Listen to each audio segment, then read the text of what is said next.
What's something you tried but realized you were not into?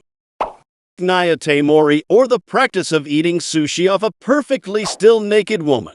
My girl wanted to try this as foreplay, and I obliged. It wasn't horrifying or anything, but it just makes the sushi room temp, and I couldn't really do anything with her until I ate all, and by that point I was way too full of lukewarm fish to enjoy the rest of Y time.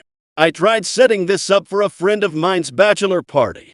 I thought it was a genius idea. But genius me, instead of hiring professionals, decided to do all the legwork myself. I put an ad on Craigslist looking for local models. Long story short, it's way harder to find a woman that has a decent figure, has appealing skin, e.g. no stretch marks, skin tags, discoloration, large moles, etc., is waxed, has the discipline to be still in uncomfortable position for hours, can avoid sneezing, burping, or farting for hours, and most importantly doesn't have beau.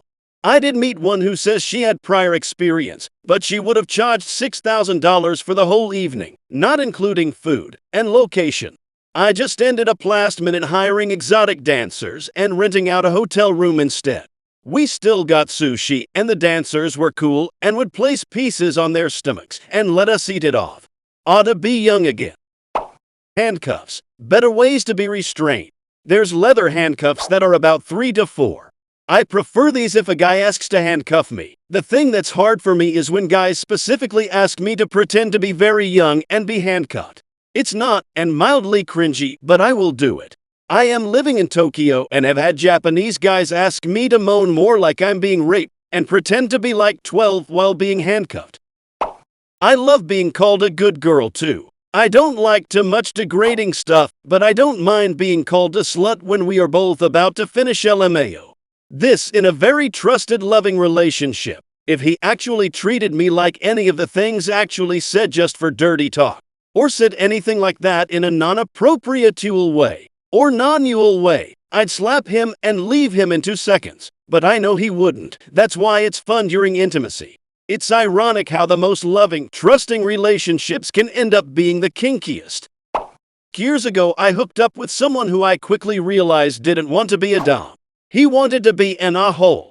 Name-calling, spitting, without checking first, slapping, choking, switching from one thing to another without preparing and doing the care it takes. There's more. I eventually ended up with a vanilla spouse because it was so rare to find someone who could actually mesh with my kink level and do aftercare, etc. The ones who were good at that sort of thing were too extreme for my limits. Also, my answer is feet. First EDR made me realize I can do it, just don't want it. Slapping and choking. Realized it just makes me feel like a piece of meat, in the bad way. Rough can be fun and all, but I can't take that part. I once had a FWB that constantly asked me to choke her. Every time I was damn uncomfortable, as I couldn't fathom why anyone would willingly like to be choked. And not just grabbing throat was enough either. Full-on actual choking until the point of near passing out. Even when Shen repeatedly instructed me to keep on going, I couldn't get myself to keep choking. It just felt wrong on every level. Not specifically me, but I was directly involved. I was dating a black girl once who really thought Sue was into degradation. She wrote up a contract thing that gave me full reign in name-calling and encouraged it. I began to call her names and say rude things during, but since I am white, there were some things I was uncomfortable saying. Several times she asked me to call her the hard darn word. I held back, until one time we had gotten into it real good and I said it. Immediately she called the safe word and we stopped. I tried to comfort her, but she shook me off and got dressed and left.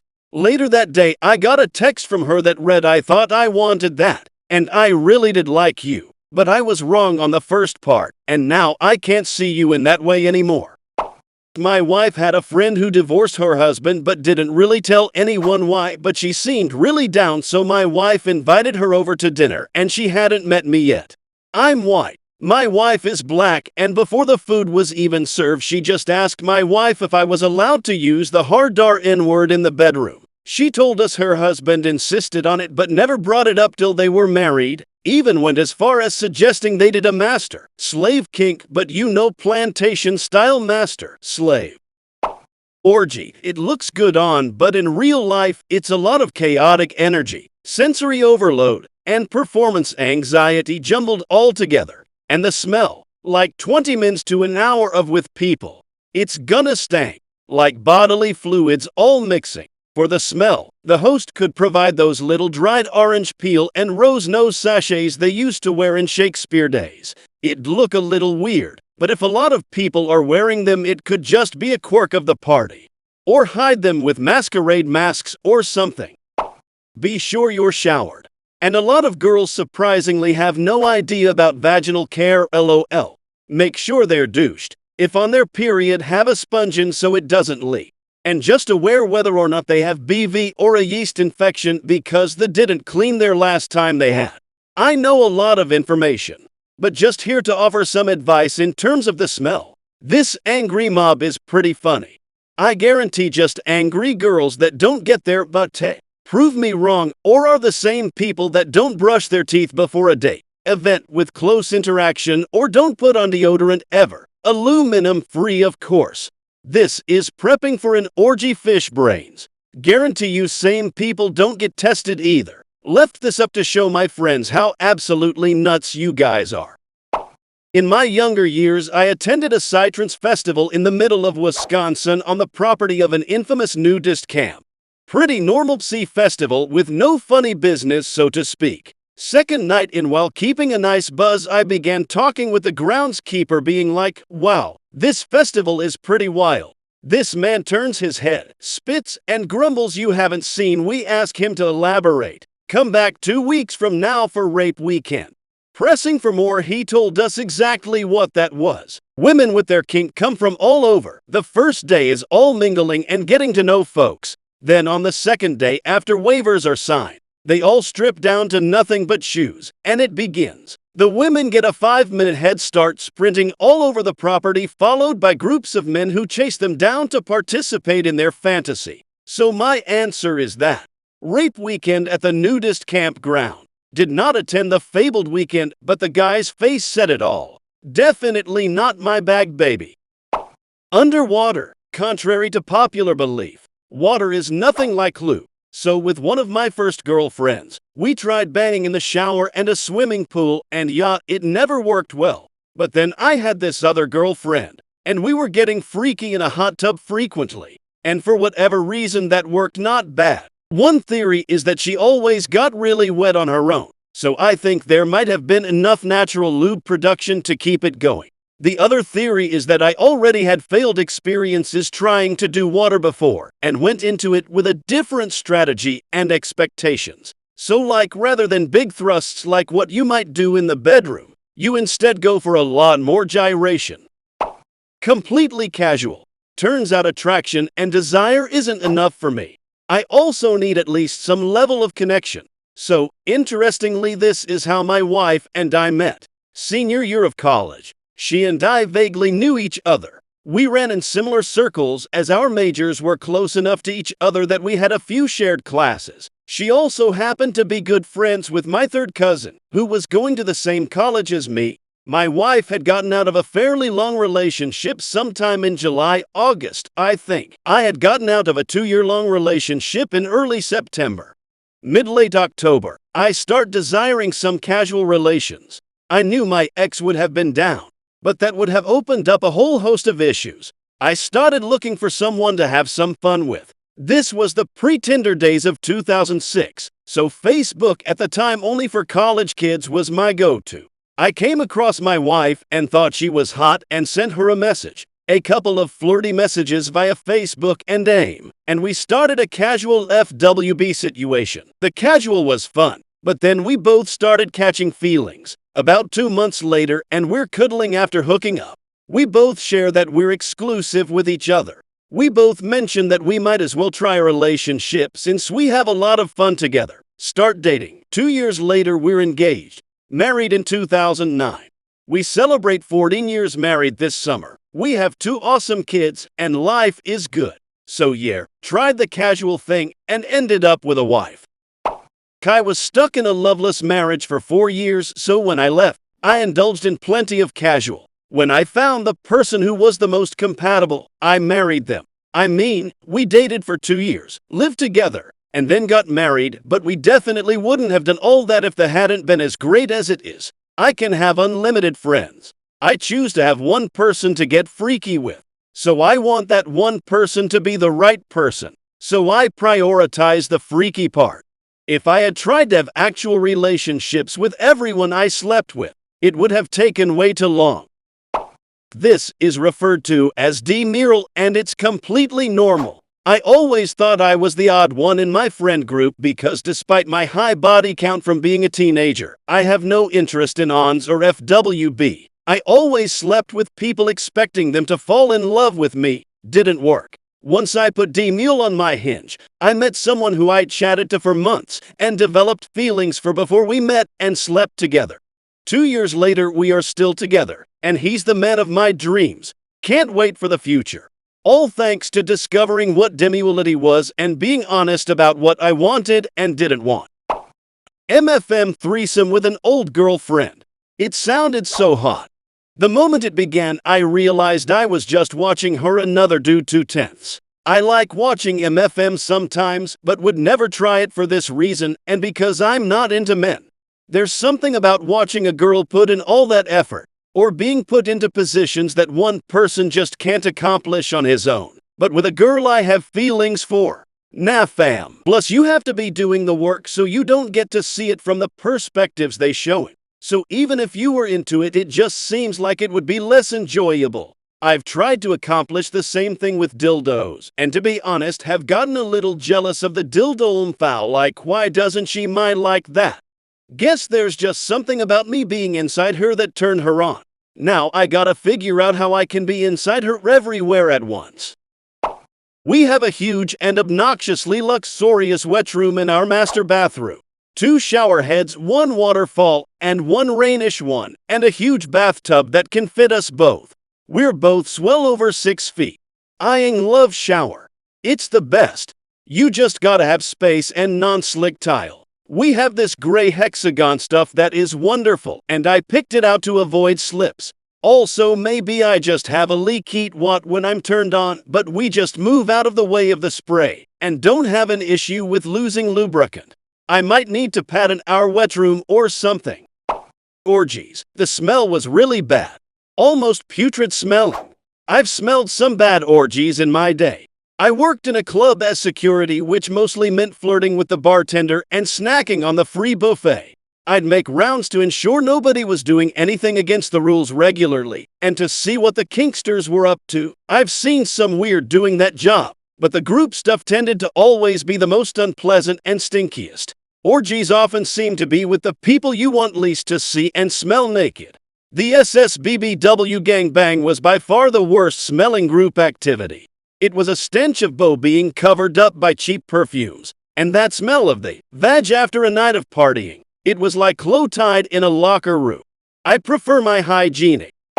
I've said this on here before, but bondage. I had someone who I thought was a friend try it on me. We had met in the kink community and spent some time getting to know each other, doing a scene. It was meant to be a simple arm tie in the front, but she said she needed more advanced practice. So it ended up being intricate arms and legs binding. It was my first time, and it didn't go well for me.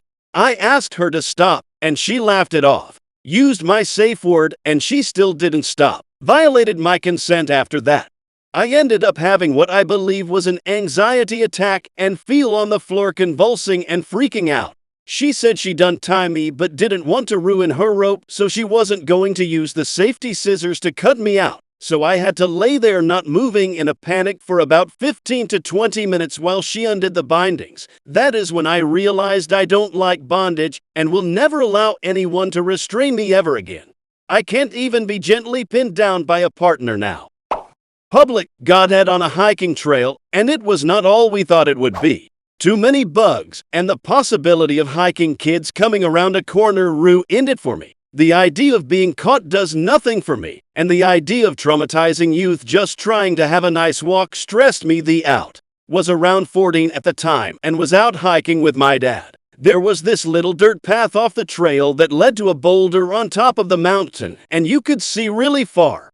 My old man stayed back, but I went up, and right as I was about to turn onto the boulder, some guy, maybe mid-20s, comes running down shirtless and pulling up his pants to tell me he was with his girlfriend and asked me not to go up. Still haven't been on top of that boulder run, fortunately.